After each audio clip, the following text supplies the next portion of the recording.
Hi, thanks for watching. This is Jessie, and I'm going to be reviewing Descent by Johnston. And I know I am so behind. I had an August junk video where I kind of wrapped up what I read in August, what I didn't finish, what I was planning on reading in September, and all that jazz. And somehow the audio just, I don't know, I guess it got removed or something because it wasn't working. And I didn't know. I uploaded the video, and I went back to work, and somebody commented, they're like, hey, I think there's something wrong with your audio. So I deleted it. Anyway, so Descent by Johnston. This follows Grant and Angela, who are husband and wife, who are having some marital problems because Grant cheated on Angela, and their children, Caitlin and Sean, and they go to the Rockies. Now, it's supposed to be like an all-in-one kind of thing. Grant and Angela are working on their marriage. They're hoping that this vacation is going to bring them closer together. And Caitlin is hoping that training herself in the Rockies will help her increase her running game because she's going to college on I believe a scholarship for running. And Caitlin and Sean leave early one morning to go running. Sean is lagging behind because he's not a runner. And Caitlin will go ahead of him, and then she'll come back for him and wait. And, they're kind of bantering back and forth like brothers and sisters do. And then all of a sudden this truck or Jeep vehicle, this vehicle comes out of nowhere and hits Sean, and he goes flying.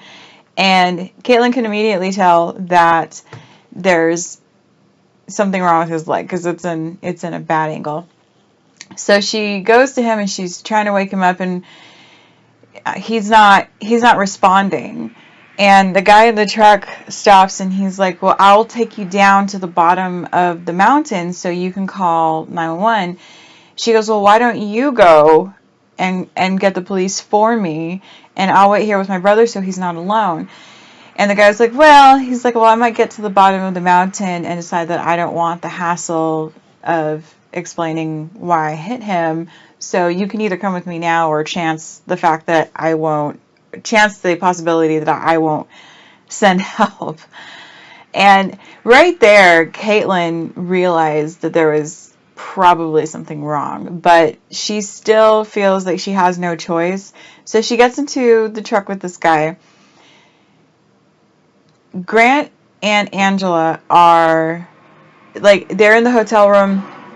They've just been working on trying to make their marriage work, and Grant gets a call. Angela picks it up, and the call drops. So immediately, of course, she's thinking, wife answers the phone, whoever it was is going to hang up. But it had gone to voicemail, so Grant goes to his voicemail, he listens to the call, and it's Caitlin, and she just says one word, daddy, and then the call drops.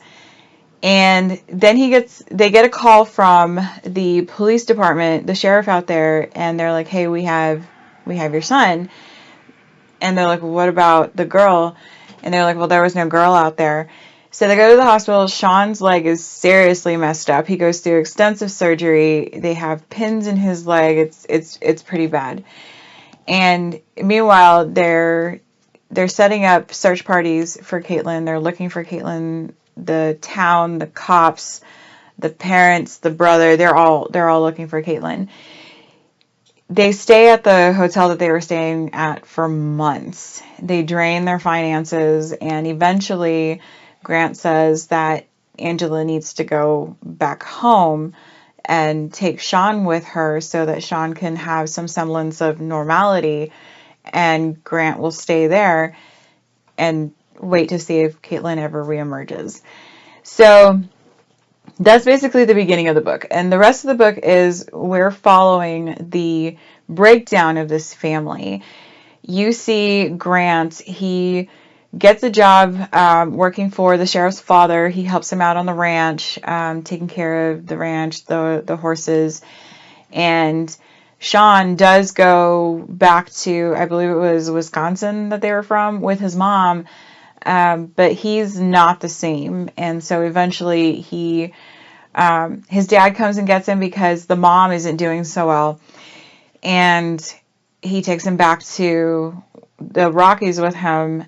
And eventually Sean just takes his dad's truck and leaves. And he kind of goes all over looking for odd jobs.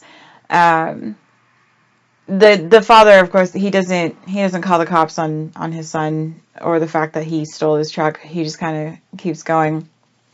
And the sheriff of the town, he feels sorry for him, so he never takes the picture of Caitlin down, and he holds on to hope, and it's months. And you can see the pain that the father and the brother are going through. The mother, you only get her pain secondhand through the interactions that Sean has with her, the interactions that Grant has with her. Angela goes through multiple bouts of depression where it's bad enough that she's sent to the hospital for help. And Sean is basically just out to work and sleep, and that's it. Grant has kind of grown close with the sheriff's father, who he's helping, as well as a neighbor lady and her daughter, who the daughter also helps on the ranch as well. And it kind of turns the whole girl kidnapped and taken to place unknown for extended amount of time. It turns that on its head, and instead of mainly following Caitlin and the things that she goes through, it follows the family. It does eventually circle back around to Caitlin and what she's going through, but that is near the end of the book, and it is pretty brutal, what she goes through, and then also what she goes through to try to escape is pretty bad. The guy who takes her is absolutely insane, and it's not the first time he's done that. It's a really intense thriller, and I enjoyed it. I thoroughly enjoyed it. It was one of the ones that I just couldn't put down. So every time I had a few moments, I was picking it up to read it. It was well written. I believe I got it when it was on sale for $1.99 or $2.99 or $3.99 on Kindle, but it is available at the moment for $10.99 on Kindle, or you can get the physical copy also.